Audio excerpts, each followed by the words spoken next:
Que bom, gatona, ter você aqui no nosso 8º dia do projeto Nimbus, falando de saúde mental. Hoje eu estou num cenário diferente, eu estou aqui em casa, estou fazendo alguns atendimentos, da neuropsicanálise em casa, e parei agora para a gente falar. Pegue a sua xícara de café, sua xícara de chá, hoje eu estou com uma taça de suco, e vamos conversar. Hoje, nós passamos os últimos 7 dias falando dos cuidados de manutenção do seu templo, do seu corpo. Hoje, nós vamos entrar na sala de comando, ou seja, os seus pensamentos. Muitas vezes a gente acha que pensamento é algo inofensivo que passou pela cabeça, mas tanto a neurociência quanto a sabedoria milenar, palavras de Deus, elas concordam que pensamento é uma construção física que molda o seu destino. Você já parou para pensar, para observar a conversa que acontece dentro da sua mente desde a hora que você acorda? É muito comum eu ouvir esse relato no meu consultório. Ah, Giovana, porque eu brigo comigo mesma. Não, porque às vezes eu me falo isso e eu mostro para mim que todos nós temos essa conversa interna. Todos nós temos esse diálogo todos os dias. Você já parou para pensar ou para observar o seu diálogo interno?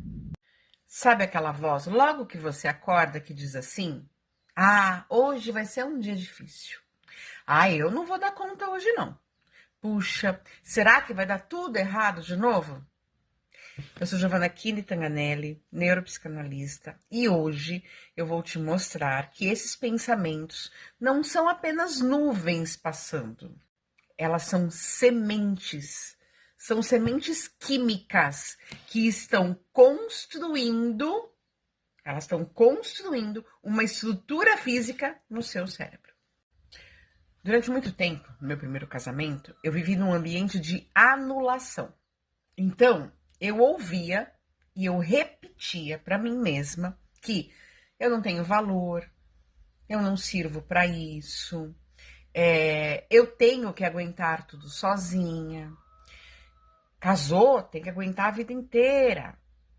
Eu fui feita, eu tenho que cuidar só do outro.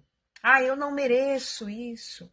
Essas frases, elas eram recorrentes. Esse diálogo era recorrente na minha vida. E enquanto eu pensava isso, o meu corpo reagia. Resultado, cheguei a uma obesidade mórbida de 140 quilos. O meu pensamento de insuficiência, de não merecimento, se transformou em 140 quilos de proteção física. Eu só consegui mudar o meu corpo quando eu entendi que eu precisava mudar a arquitetura da minha mente. Eu tive que aprender a arrancar essas ervas daninhas da minha mente que eu mesma plantei. A neurociência tem uma lei muito simples. Neurônios que disparam juntos, conectam-se juntos. Cada vez que você tem um pensamento negativo repetitivo, você está construindo uma estrada asfaltada no seu cérebro. Se você pensa, eu sou incapaz, o seu cérebro cria uma conexão física para essa ideia. A boa notícia é que a mesma neuroplasticidade que criou essa estrada do medo pode criar a estrada da confiança. Mas para isso, você precisa tratar o pensamento como uma semente. Você não pode deixar qualquer uma brotar. E preste atenção como a palavra de Deus já mostra isso há muitos anos.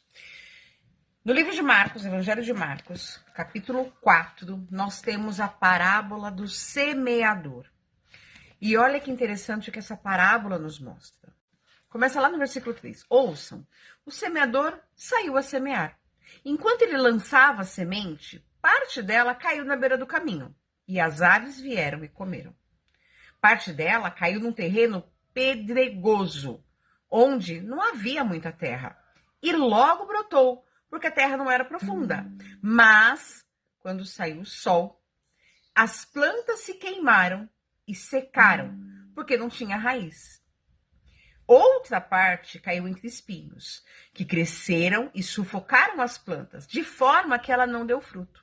Outra ainda caiu em boa terra, germinou, cresceu e deu boa colheita, a 30, 60 e até 100 por um. Vemos aqui que a semente é a palavra e o pensamento é a palavra dita dentro de nós.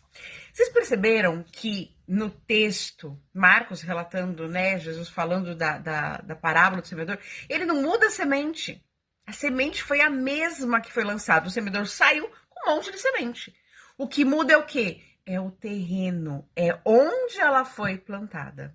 O resultado da colheita não dependeu da semente, mas do terreno onde ela foi jogada, da qualidade dessa terra. Se a sua mente ela está compactada pelo estresse, ela é o terreno pedregoso. Se ela está cheia de espinhos pela ansiedade, a semente da paz não vai brotar na sua vida. Uma outra passagem bíblica que eu amo é Provérbios 23, 7. E ele diz assim: assim como você pensa em sua alma, assim você é. Você não é o resultado do que os outros dizem de você, mas você é o resultado daquilo que você permite criar raiz no seu coração. Eu sei que muitas vezes durante a vida nós ouvimos palavras difíceis. E eu vivi num ambiente de anulação. E por muito tempo eu deixei que essas palavras criassem raiz no meu coração. E isso me levou a uma obesidade. O que você está deixando criar raiz no seu coração? A gente não vai impedir as pessoas de falarem algo sobre a vida da gente, sobre quem a gente é. Mas nós podemos impedir que essas palavras criem raiz na nossa vida, na nossa mente. Então vamos à ação prática de hoje. Como é que a gente faz isso? Como é que a gente pode mudar a arquitetura da nossa mente? Você vai usar o filtro dos 3 segundos. Cada vez que vier uma palavra tóxica ou um pensamento, porque muitas vezes nós pensamos mal de nós mesmas, quando vier um pensamento, uma palavra, se pergunte: eu quero que isso vire uma estrutura dentro do meu cérebro? Eu quero colher frutos disso? Se a resposta for não, diga mentalmente: eu não autorizo essa semente. E substitua ela por uma verdade: eu sou capaz. Deus é quem me guia. Pode parecer algo simples, mas cada vez que você faz isso, você está destruindo essa estrada velha, né? Esse caminho que essas sementes foram criando e construindo uma nova estrada. Vamos jardinar a nossa mente hoje?